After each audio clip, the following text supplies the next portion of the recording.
Hello. Lumapit sa akin yung isang kaibigan ko.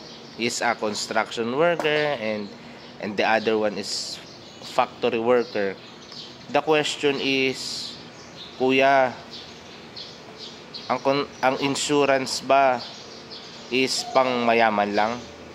Ang sagot ko sa FWD Life Insurance, we change how people feel about insurance.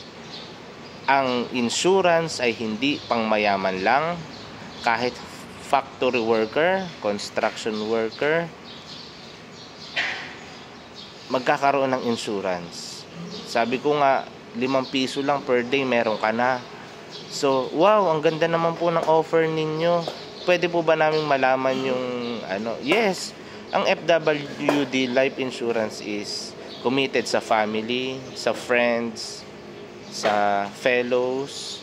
Puro F, di ba? FWD is committed with your family, with your friends, with your fellows, and Kuya Ford. So, 4 na F yun, o di ba? So, kwentuhan lang tayo. Pagka nagustuhan mo yung offer, edi very good. Pero pagka hindi, may freebies ako para sa'yo. Salamat!